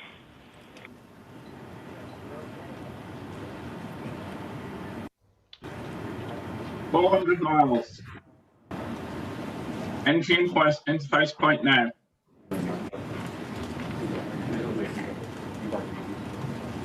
MROs are in receive mode. We have confirmation that the Mars Reconnaissance Orbiter is now relaying data from Perseverance. Hey. We're about 30 seconds from entry interface. Perseverance is going about 5.2 kilometers per second and is about 190 kilometers altitude above the surface of Mars. Confirm your jet data flow.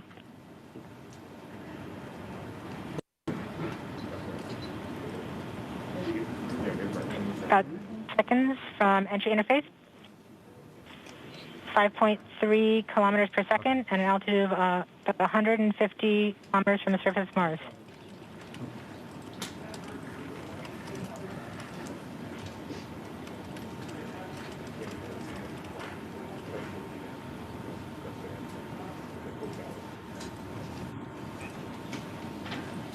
Entry.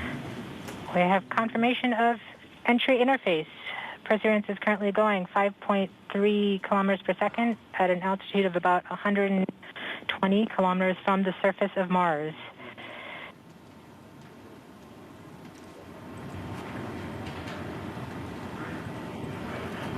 The 30 miles is to the now landing site. waiting until it begins feeling the atmosphere of Mars slow it down. Once there is enough atmosphere, it will start controlling its path to the landing target. Still Mach 28 on there, it said. Navigation is also confirming that we can see a little bit of that slowdown of the atmosphere on the Perseverance entry capsule. Our current velocity is about 5.36 kilometers per second and an altitude of about 67 kilometers from the surface. We are probably seeing MRO plasma blackout at this point. Getting hot, Dave. Yes. It's that re-entry. You can feel it. The vehicle should be doing its turns right now. Especially by the window. Lost lock. Take it off your heat shield. We have indications that Perseverance is now performing bank reversals in the atmosphere. These are the steps in order to control its distance to the landing target. Perseverance has just passed through the point of maximum deceleration and has indicated that it felt approximately 10 Earth Gs of deceleration. MRO My has lost. dick going down quicker. Yes. Landing site is in sight. We saw a small outage of the UHF telemetry from Mars Reconnaissance Orbiter during that peaking phase, likely caused by the plasma blackout. Perseverance is still continuing to perform bank reversals in the atmosphere to control its distance to the landing target.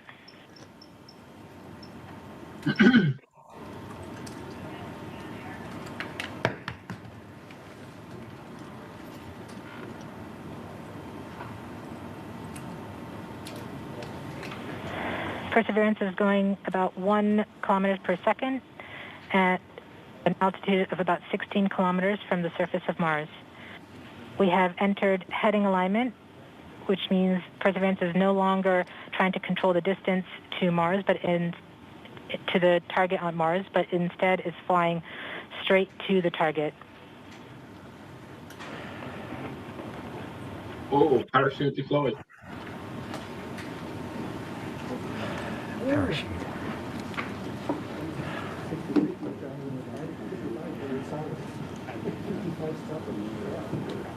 See it slow down quickly then. Yeah, 7 miles to go. 2.7 Mach now, look. Oh, God. That's a quick drop. Yeah. Wow. Our current velocity is about 550 meters per second at an altitude of about 15 kilometers from the surface.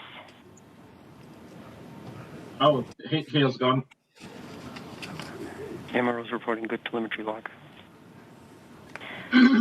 We are coming upon the straighten up. We are starting the straighten up and fly right maneuver, where the spacecraft will jettison the entry balance masses in preparation for parachute deploy and to roll over to give the radar a better look at the ground. Yes.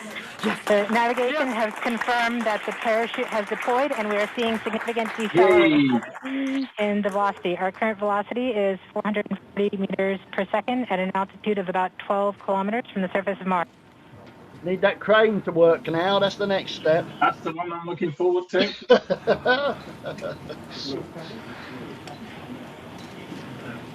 Yes. Perseverance is now slowed to subsonic speeds, and the heat shield has been separated. This allows both the radar and the cameras to get their first look at the surface. Current velocity is 145 meters per second at an altitude of about 9.5 kilometers above the surface.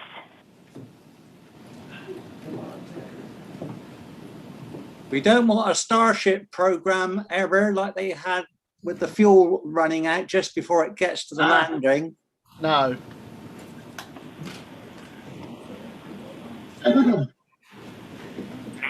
Or Schiaparelli, where it thought it had landed and it hadn't. Perseverance now The has strain radar I've got says on the it's ground. Velocity is about 100 meters per second, 6.6 kilometers of the surface of Mars. Perseverance is continuing to descend on the parachute. We are coming up on the initialization of terrain relative navigation and subsequently the priming of the landing engines. Our current velocity is about 90 meters per second at an altitude of 4.2 kilometers.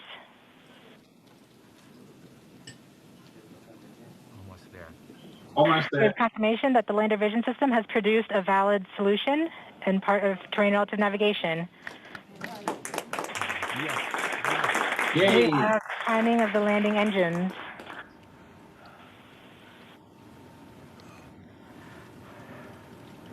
Current velocity is 83 meters per second at about 2.6 kilometers from the surface of Mars. We have confirmation that the back shell has separated. We are currently performing the divert maneuver. Current velocity is about 75 meters per second at an altitude of about a kilometer off the surface of Mars. TRN 50 Bravo. We have completed our terrain relative navigation. Current speed is about 30 meters per second, altitude of about 300 meters off the surface of Mars. Oh.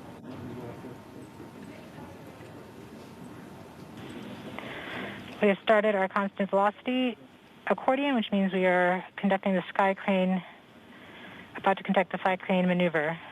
We've lost direct-to-Earth tones. As expected. As expected. That's okay. Sky crane maneuver has started. Yeah. about 20 meters off the surface.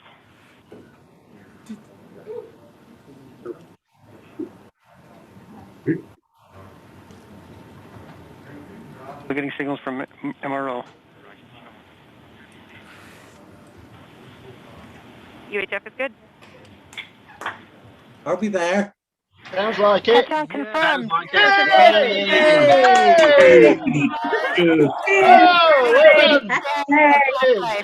Good effort.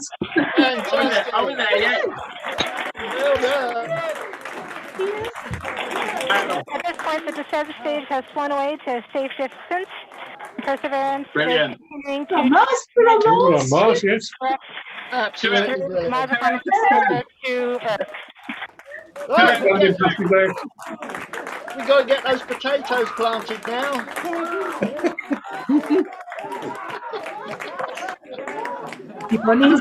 Yeah, there's certainly not as many people there as there were on Curiosity. Definitely No not. reports What are a- still getting what an telemetry from experience. the That's lander. brilliant. That was brilliant. All right, all stations.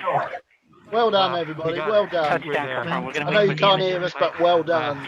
It's so exciting. The team is beside themselves. It's so surreal. Stay tuned. We might get some pictures. Oh, yeah, we wait for some pictures, shall we, folks? Yeah, let's do Yeah, that. wait for some Sounds pictures. good. Ah, superb. Superb. I'm so happy for them. Oh, we all. That was fantastic. Great job. That was good fun. That was really good fun. I like what Dave Galvin just put. Brilliant. Get the drone. Get what? Get the drone. That Perseverance is alive on the surface of Mars. I've lost my chat box. Where's it gone? BBC have just announced the landing. Good. Completion of EDL 3000. Brilliant. Copy activity. Open a spud you like. There you go. We've got to ground first. That's the trouble. MRO is still seeing a strong signal from the lander. Oh, good. Oh, that's good. Brilliant. What's it like on Mars, Roger? Oh, very nice. Is it a clear sky? Get any observing done? Yeah, I've got that BBC News now, Roger. Yeah. The news that Perseverance is alive. Hopefully it'll be on the 10 o'clock news tonight. Yeah. Congratulations for the mission. And looks like we have some more news in. It looks like There's a we're getting picture. the There's a first picture. image. Wow. Oh. Here, take a look at the first image. Picture Wow. already. No hanging about. I have the target point on the map when you are ready. We Have are they ready. got location? It sounds like it, yeah. Hey, Mike, can you hear us? Yeah. Okay, I'll keep my voice down. I'm with Mark here, so we've both been watching it. Absolutely amazing. Thanks for getting this all sorted. Absolutely. That's all right. That's all right. It's been good fun. It's been good fun. What we're hoping is for the footage from the drone. Moving in. Unfortunately, we've only had a third of the number of people registered. Yeah. Look, surface. Oh my God. Wow. Look at that. Oh. I've done it again. Image from Perseverance on the surface of Mars. That was very quick. Very. Camera, known as the hazard camera. This camera is mainly used. Obviously not too much dust spread out from the lander. No, that's true. Do you think the craft it chose its landing place? You know, it had the ability to choose where to land. Yeah, it was using cameras and radar and all sorts of things to work out. I wonder if they've done a little bit of checking. Yeah. Looks like Mars is round, unlike the Flat Earth Society. The feed I was looking at on the EYES NASA site, was quite a few seconds before what you were showing. Right. Yeah, it wouldn't reload for me, so I gave up in the end. Yeah. I would have landed closer to the sea. Presumably that's the view you get from the window seats. Yeah. Is that when you turn right or turn left? Well, it depends which way you side you are. I mean, are you A, B, C, or are you D, E, F? You see? Exactly. Please remain in your seats, please. Seatbelts fastened. Order. Oh, 10.9 million of us. Yep. All right. We just got our second image in. Oh, our second image. Oh, wow. Oh, that's the other side. Same box. That's economy class. Is that Porto Starbucks? I'm not doing economy class, Roger. And a little dirty because we've got. It's all right for you, Kath. I'm outside on the wing. We took it seconds after landing, so there's still dust in the air from our landing. Someone had to clean the toilets, Dave. Yes, Dave. Unbelievable. Fantastic. Absolutely and fantastic. we even know where we landed. This is the vehicle has told us where it's landed. Yeah, Mars. Amazing. NASA works. NASA works. And when we put our arms together and our hands together and our brains together, we can succeed. This is what NASA does. This is what we can do as a country. At least lots of people have got a few years' work now. We need to work together to do these kinds of things and make success happen. The student projects. Yeah, that's right. Can't be bad. Or we could all join in if you wanted to as well. Indeed. And joining us now is the. They're all very well controlled, aren't they? I guess they just wanted to hug. They just wanted to hug each other, but they couldn't because of COVID. And it's such a shame that they couldn't hug each other. They're very controlled. Yes, it's a shame, isn't it?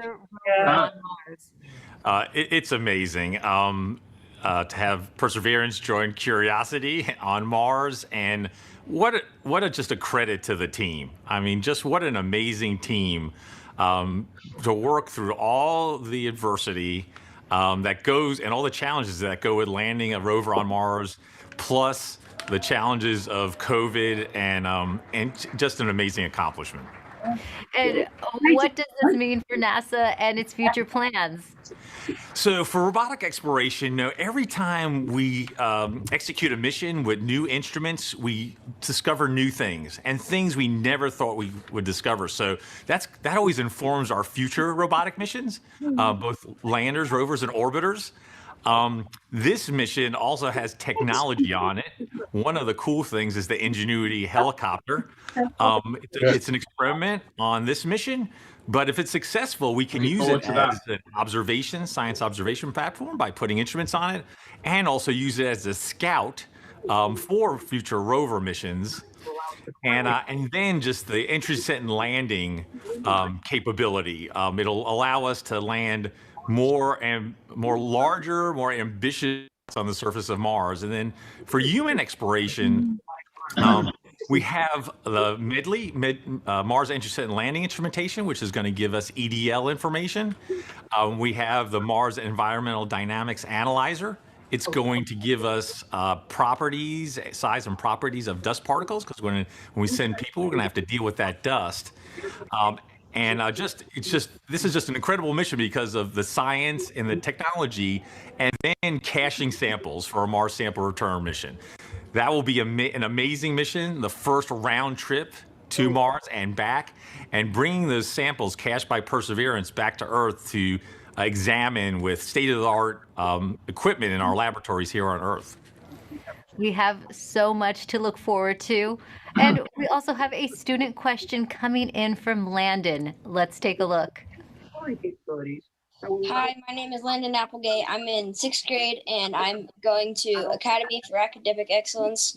And my question is, do you think we could get resources from Mars to help on future missions, or even as like a launching point? Great question, Landon. Actually, we have an experiment called the Mars Oxygen In Situ Resource Utilization Experiment, or MOXIE, and it's going to demonstrate generating oxygen from atmospheric CO2, and that could help generate breathable oxygen, and even if we can liquefy it, oxidizer for propulsion systems. So that's a tech demo on Perseverance. And then we're going to continue to characterize the frozen water on and below the surface of Mars, and eventually try to figure out how to extract that water from the Martian soil, or what we call regolith, and then we can use that for potable water and also break it down into oxygen and hydrogen for rocket fuel. So absolutely, we're going to try to eventually figure out how to live off the land to support human missions to Mars. Thanks for taking the time to talk to us today, Steve. Thank you. Now that Perseverance has safely touched down on Mars, let's learn more about what's in store for the rover. Joining us now is Surface Mission Manager Jessica Samuels. Jessica, your surface operations team has now taken over. What are they doing now? Yes, hi Raquel. We are so excited here in the surface mission support area. The team will do a handover with the entry, descent, landing team and pass any critical information. And then this team behind us will be the team that does it up right at the very end. Assessments daily as we progress on this mission. And what do the upcoming weeks for your team? Finish off. So as we enter I'll finish off with the landing again, if that's okay with you folks. Yeah. Yeah. Again. Yeah, so I'll play the animation of the landing.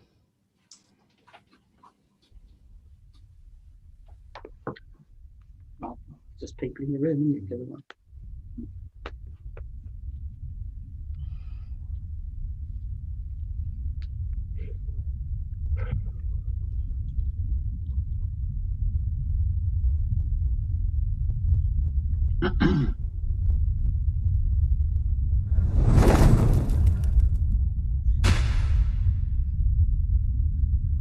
Happy goes into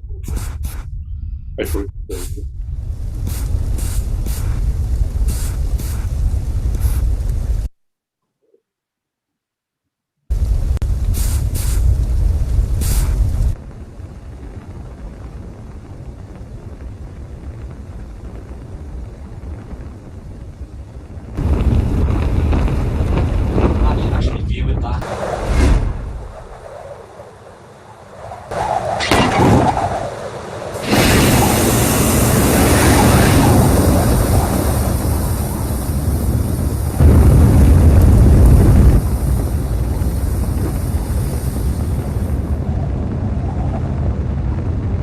Good when you hear those sounds for real when they play them back.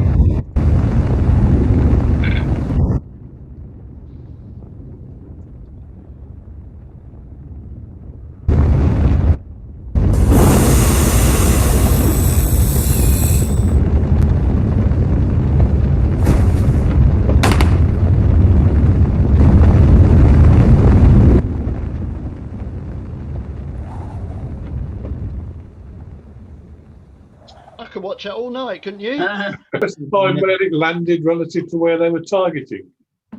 I think Yeah, they were. well, we haven't got that back yet, did No, they? I didn't think we had. But, They'll probably put it on.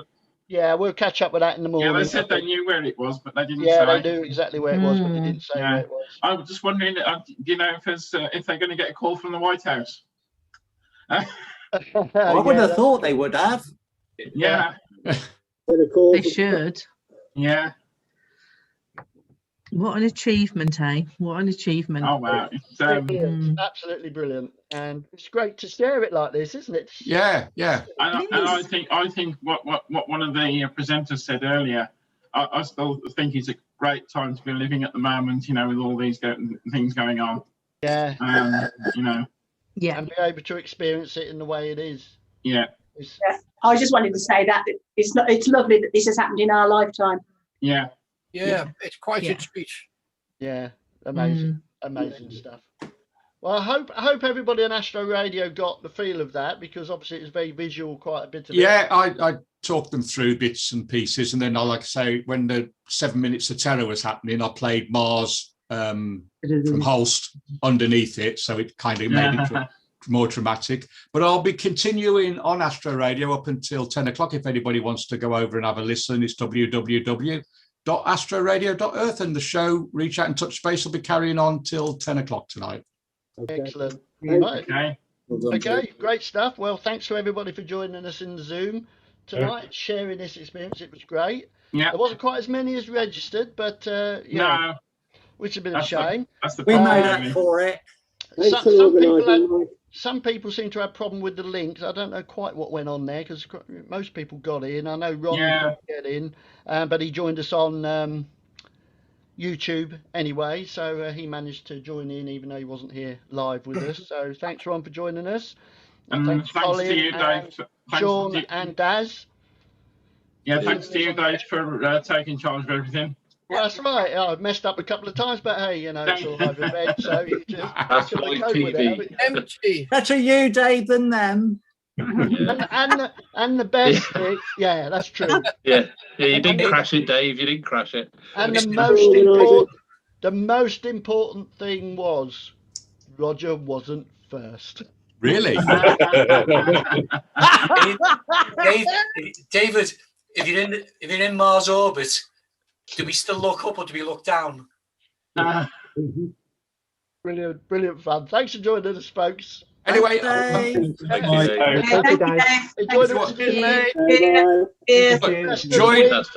join me in the chat on Astro Radio if you want to carry on listening to the show till 10 o'clock. See you later. Thanks very much. Bye. Bye. Bye, Kat. Bye, folks. Bye, everyone. Thanks. Great show. Great show. Keep well. Keep looking up. Keep Cheers, looking up. folks. Bye. Bye. Bye.